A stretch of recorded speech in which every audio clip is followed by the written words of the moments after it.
उस समय राजा कार्तवीर्य के दान से वे भृगुवंशी ब्राह्मण बड़े धनी कहलाने लगे।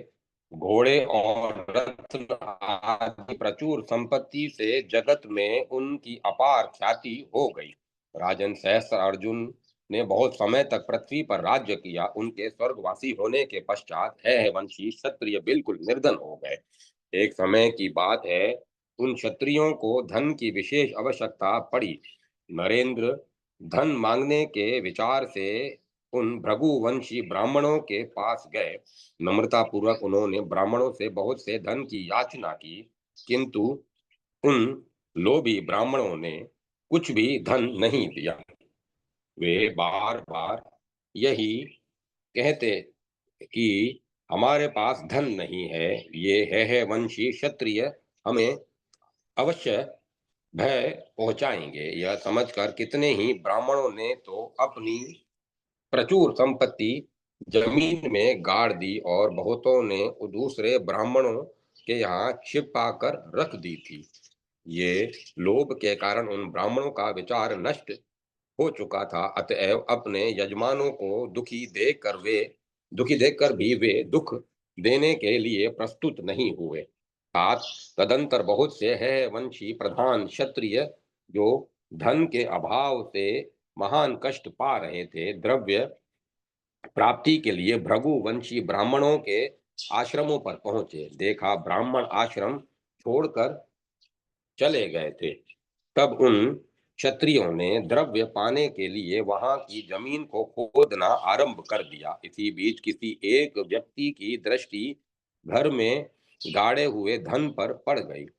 अब सबने धन देख लिया। जहां भी पता चलता वहीं जमीन खोद कर वे सारा धन ले लेते। धन के लोभ से उन क्षत्रियों के पास पड़ोस के ब्राह्मणों के घर भी खोद डाले और वहां भी उन्हें संपत्ति हाथ लगी। बेचारे ब्राह्मण रोने गिड़गिड़ाने लगे। अंत में उन्होंने क्षत्रियों की अधीनता स्वीकार कर ली, क्योंकि उनके घर में प्राय सभी धन निकल चुका था। यद्यपि वे ब्राह्मण शरण में चले गए थे, फिर भी क्रोधी क्षत्रियों द्वारा उन पर मार पड़ती रही। क्षत्रिय गण बारंबार बराबर उन पर बाण बरसाते रहे। जब भृगुवंशी ब्राह्मण भागकर पर्वतों की कंदराओं में चले गए, है वंशी क्षत्रिय वहां भी पहुंच गए। भृगुकुल का संहार करते हुए वे इस भूमंडल पर घूमने लगे। जहां कहीं भी भृगु के वंशज मिलते थे, उन्हें तीखे तीरों से मारकर मौत के मुख में डाल देना उनका प्रधान कर्तव्य बन गया था। वे हत्यारे क्षत्रिय पाप करने पर ही तुले हुए थे। उनके घृणित कर्म से जिन स्त्रियों का गर्भ नष्ट हो जाता था, वे बेचारी अत्यंत दुखी होकर कुररी पक्षी की भांति विलाप करने लगती थी। तब तीर्थवासी अन्य मुनियों ने उन अभिमानी हेयों से कहा, क्षत्रियों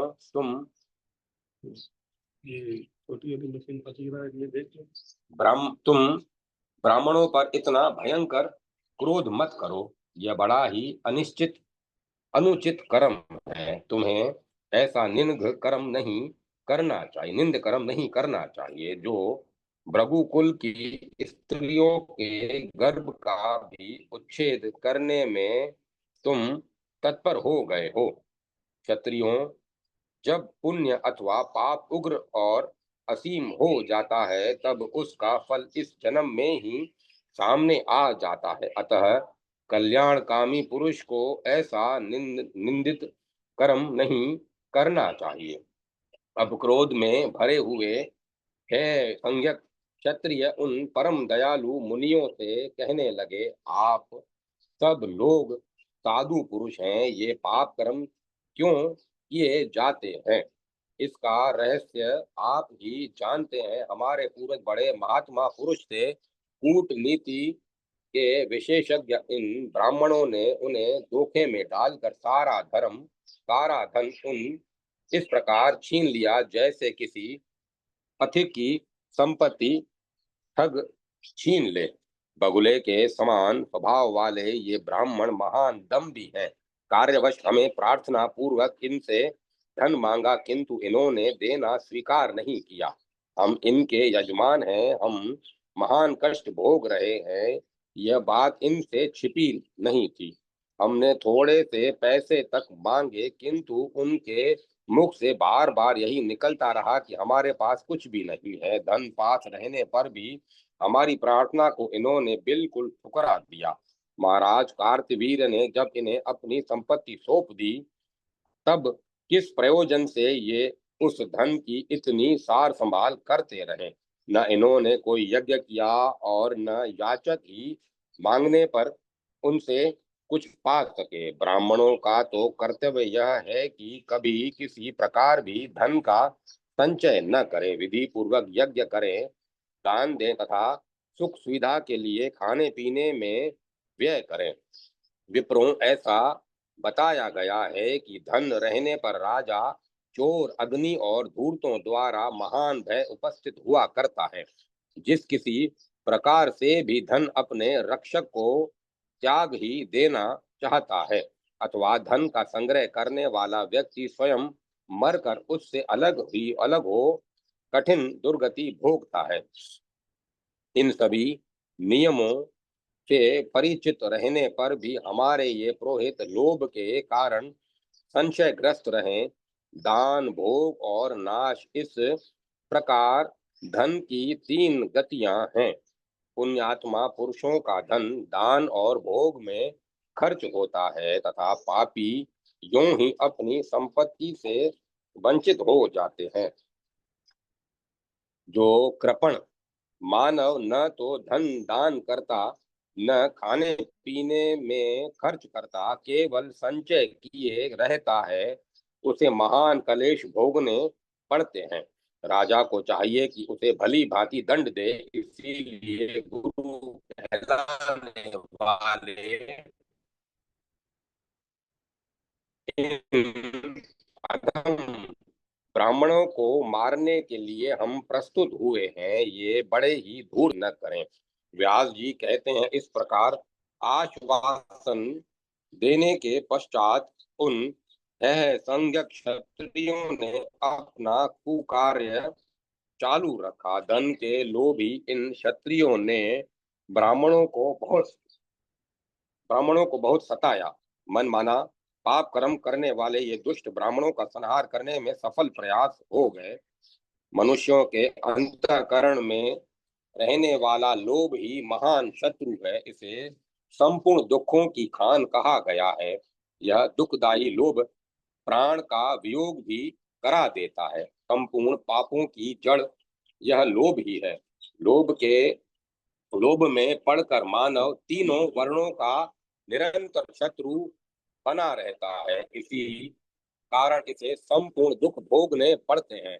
मानव लोभ से अपने सदाचार और कुल धर्म का त्याग कर देते हैं। माता पिता और भाई बंधु को भी मार डालते हैं। गुरु, मित्र, भार्या और बहन के प्राण हरने में भी लोभी मानव हिचकते। लोभ में भरे हुए मानवी बुद्धि नष्ट हो जाती है। यह पापी व्यक्ति कौन सा ऐसा दुष्कर्म है जो नहीं कर सकता। काम, क्रोध और अहंकार, ये तीनों शत्रु हैं, किंतु यह लोभ इनसे भी बढ़कर शत्रु है। इसके वशीभूत होकर मानव प्राण तक खो देता है। फिर उसकी विशेषता कहाँ तक बतलाई जाए। लोभी मनुष्य क्या नहीं कर सकता। तभी तो है वंशी क्षत्रियों ने खोटी बुद्धि वाले बनकर समस्त भार्गव ब्राह्मणों का संहार कर डाला। जन्मेजय ने पूछा, मुने, फिर भार्गव वंश की स्त्रियों का दुख में समुद्र से कैसे उद्धार हुआ? उन ब्राह्मणों की वंश परंपरा जगत में कैसे कायम रही? लोभ में रचे पचे ये है वंशी क्षत्रिय बड़े ही दुराचारी थे। ब्राह्मणों को मारने के पश्चात उन्होंने कौन सा कार्य किया, उसे बताने की कृपा करें। व्यास जी कहते हैं, राजन सुनो, जब है वंशी क्षत्रिय भार्गव वंश की स्त्रियों को अपार पीड़ा पहुंचाने लगे। तब ये भय के कारण अत्यंत घबरा कर जीवन से निराश हो हिमालय पर्वत पर चली गई। वहीं नदी के तट पर उन्होंने मिट्टी की गौरी बनाकर स्थापित की और निराहार रहकर उपासना करने लगी। उन्हें अपनी मरण में अब बिल्कुल संदेह नहीं रहा। उस समय उन श्रेष्ठ स्त्रियों के पास स्वप्न में देवी पधारी और उनसे बोली, तुम लोगों में से किसी भी स्त्री की जांग से एक पुरुष उत्पन्न होगा। मेरा अंशभूत वह पुरुष तुम लोगों का कार्य संपन्न करेगा। यूं कहकर भगवती जगदम्बा अंतर्ध्यान हो गई। नींद टूटने पर उन सभी स्त्रियों के मन में बड़ा हर्ष हुआ। उनमें से किसी एक चतुर स्त्री के गर्भ धारण किया उनमें से किसी एक चतुर स्त्री ने गर्भ धारण किया। उसका हृदय भी भय से वंचित न था। वंश वृद्धि के लिए वहां वह वहां से भाग चली। क्षत्रियों ने उसे भागते देख लिया। तब जब उन्होंने देखा कि तेज से उस ब्राह्मणी का मुखमंडल चमक रहा है, तब वे उसके पीछे दौड़ पड़े और कहने लगे, तुम शीघ्र इस नारी को पकड़ो और मार डालो, क्योंकि गर्भ धारण करके यह यहाँ से भागी जा रही है। इस प्रकार कहते हुए हाथ में तलवार लेकर वे उस स्त्री के निकट पहुंचे गए। वैसे अत्यंत घबराई हुई वह स्त्री सामने से आए हुए उन क्षत्रियों को देखकर रोने लगी। गर्भ में रहने वाले बालक ने सुना माता रो रही है, उसकी अवस्था बड़ी ही दयनीय है, कोई भी उसका रक्षक नहीं है, यह बिल्कुल निराधार है। क्षत्रियों से संतप्त होने के कारण उसके नेत्र जल की धारा बहा रहे हैं। जान पड़ता है मानो गर्भवती सिंहनी सिंह के पंजे में पड़ गई हो। यूं आंखों में आंसू भरकर कांपती हुई माता को देखकर गर्भस्थित बालक के क्रोध की सीमा नहीं रही। वह जांग चीर कर निकला तुरंत बाहर निकल आया, मानो कोई दूसरा सूर्य ही प्रकट हो गया हो। यह मनोहर बालक ने अपने तेज से तुरंत ही क्षत्रियों के नेत्र की ज्योति हर ली। उस बालक की ओर देखते ही वे सब के सब क्षत्रिय अंधे जैसे हो गए। जन्मांध प्राणियों की भांति पर्वत की गुफाओं में वे इधर उधर भटकने लगे। तब सब ने मन में विचार किया कि इस समय यह विचित्र परिस्थिति किस कारण सामने आ गई है। हम सब लोग इस बालक को देखते ही अंधे हो गए। इससे मालूम होता है कि इस ब्राह्मणी का ही यह प्रभाव है, क्योंकि इसके पास सतीत्व का महान बल है। पतिव्रता का संकल्प कभी व्यर्थ नहीं हो सकता। दुखी होने पर वे क्षण भर में ही क्या नहीं कर सकती। यूं सोचकर वे दृष्टिहीन एवं निराश्रय है संज्ञक क्षत्रिय उस पवित्र पतिव्रता ब्राह्मणी के शरणागत हो गए। उन्होंने अपनी सुध बुध खोकर दोनों हाथ जोड़ लिए और भय से घबराई हुई उस ब्राह्मणी को प्रणाम किया। साथ ही नेत्र में ज्योति पाने के लिए उन्होंने उस ब्राह्मणी से प्रार्थना भी की। कहा, सुभगे माता, अब तुम प्रसन्न हो जाओ, हम तुम्हारे सेवक हैं, इसमें कोई संदेह नहीं है। रंभोरु, पाप में बुद्धि हो जाने के कारण हम क्षत्रियों द्वारा महान अपराध हो गया है। इसी के फलस्वरूप तुम्हारी दृष्टि पड़ते ही हम सब के सब अंधे हो गए। भामिनी, जन्मांध व्यक्ति की भांति हम दूसरे मुख को भी देखने में असमर्थ हो गए। तुम अद्भुत तपोबल से संपन्न हो, अतः हम तुम्हारा सामना क्या कर सकते हैं। मानदे, अब हम तुम्हारी शरण में आए हैं। अंधा हो जाना मरण से भी अधिक कष्टप्रद है, अतः हमें नेत्र प्रदान करने की कृपा करो। पुनः दृष्टि प्रदान करके हम सब क्षत्रियों को अपना सेवक बना लो। फिर खोटी बुद्धि वाले हम शांत होकर अपने स्थान पर चले जाएंगे। इसके बाद कभी भी हम ऐसा घृणित कार्य नहीं करेंगे। आज से हम संपूर्ण भार्गवों के सेवक हो गए, इसमें कोई संदेह नहीं।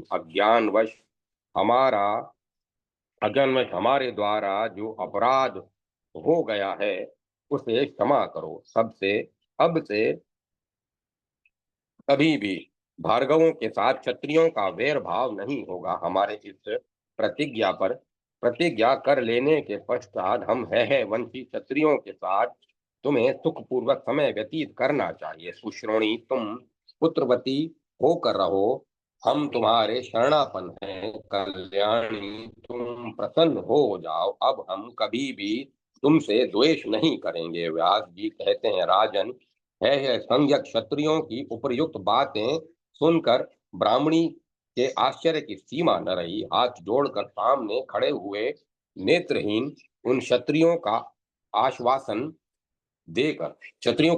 देकर क्षमाशील ब्राह्मणी ने उनसे कहा, क्षत्रियों, मेरे द्वारा तुम्हारी दृष्टि नहीं हरी गई है, यह निश्चित है। मैं तुम पर कुपित भी नहीं हूँ। इसका वास्तविक कारण बता रही हूँ, सुनो। इस समय यह जो भृगुकुल का दीपक बालक मेरी जांग से उत्पन्न हुआ है, तुम इसी के कोप भाजन बन गए हो। रोष में आकर इस बालक ने ही तुम्हारे नेत्र स्तंभित कर दिए हैं, क्योंकि इसे पता चल गया कि मेरे सभी बांधव, यहाँ तक कि गर्भ में रहने वाले बालक भी इन क्षत्रियों के हाथ मृत्यु के ग्रास बन गए हैं। भृगु के ये वंशज निरपराधी, धर्मात्मा तथा तपस्वी थे। जब तुम इनको मार रहे थे तभी मेरे गर्भ में यह बालक आ गया था। इसे 100 वर्षों से मैं अपने गर्भ में धारण किए रही हूँ। इसने छहों अंगों वाली संपूर्ण वेदों का अध्ययन बड़ी सुगमता से कर लिया है। भृगु वंश का उत्थान करने के लिए प्रकट हुआ यह बालक गर्भ में ही सुशिक्षित हो चुका है। यही पितरों के वध से कुपित होकर तुम्हें मारने के लिए उत्सुक है। मेरा यह पुत्र भगवती जगदम्बा की कृपा से उत्पन्न हुआ है। इसी के दिव्य तेज से तुम्हारी आंखें देखने में असमर्थ हो गई है। अतएव तुम लोग मेरे इस पुत्र से ही बड़ी नम्रता के साथ नेत्र पाने की प्रार्थना करो। प्रार्थना करने पर यदि मेरा यह बालक प्रसन्न हो गया तो तुम्हें नेत्र ज्योति अवश्य ही प्राप्त हो जाएगी। व्यास जी कहते हैं, राजन, वह बालक एक श्रेष्ठ मुनि के रूप में विराजमान था। ब्राह्मणी की बात सुनकर है संज्ञक क्षत्रियों ने उसके चरणों में मस्तक झुका दिया और बड़ी नम्रता के साथ नेत्रों में ज्योति पाने के लिए वे प्रार्थना करने लगे। इससे वह मुनि कुमार प्रसन्न हो गया और अंधे क्षत्रियों से बोला, राजाओं, ठीक है, तुम मेरी कही हुई बात पर विश्वास करके अपने घर लौट जाओ। देखो, देव ने जो कुछ निश्चित कर दिया है वह अवश्य होकर रहता है। इस विषय में विद्वान पुरुष को शोक नहीं करना चाहिए। सभी ऋषि लोग पहले की ही भांति सुखपूर्वक समय व्यतीत करें। जितने क्षत्रिय हैं वे सब भी क्रोध त्याग कर आनंद पूर्वक अपने अपने घर जाएं। इस प्रकार उस तेजस्वी बालक के उपदेश देने पर वे है संज्ञक क्षत्रिय आज्ञा लेकर इच्छा अनुसार अपने घर चले गए। अब उनके नेत्रों में पूर्वत ज्योति आ गई थी। ब्राह्मणी भी तेजस्वी और एवं पृथ्वी के रक्षक रूप से में प्रकट हुए उस दिव्य बालक को लेकर अपने आश्रम पर लौटी और बड़ी सावधानी के साथ उसका पालन पोषण करने लगी। राजन, इस प्रकार भार्गवों के विनाश की कथा मैं तुम्हें सुना चुका। लोभ के वशीभूत होकर क्षत्रियों ने जो कर्म कर डाला वह अवश्य ही घोर पाप था। जन्मेजय ने कहा, अत्यंत लोभ में पड़कर क्षत्रियों ने जो महान नीच एवं भयंकर कर्म कर डाला है वह सुन लिया। ऐसे कर्म के फल स्वरूप इहलोक और परलोक में भी दुख भोगने पड़ते हैं। सत्यवती नंदन व्यास जी, इस विषय में मैं आपसे पूछना चाहता हूं कि ये जो है संज्ञक क्षत्रिय थे, तो जगत में इस नाम से क्यों विख्यात हुए? जैसे यदु के यादवों की तथा भरत के भारतों की प्रसिद्धि हुई है, वैसे ही कोई है भी राजा रहे होंगे, जिनके वंश में उत्पन्न होने से ये है कहलाते हैं। करुणानिधि, इन हैयों की उत्पत्ति कैसे हुई और किस कर्म के प्रभाव से उनका यह नाम पड़ा, इसका कारण मैं सुनना चाहता हूँ। अध्याय 16-17 समाप्त। जय माता सरस्वती। जय मां सरस्वती। ओम नमो नारायण। ओम नमो भगवते वासुदेवाय। ओम नमः शिवाय। ओम ऐं ह्रीं क्लीं चामुंडाय विद्महे। सीताराम सीताराम सीताराम। ओम तत्सत ओम तत्सत ओम तत्सत। अब कथा को विराम दिया जाता है। ओम तत्सत ओम।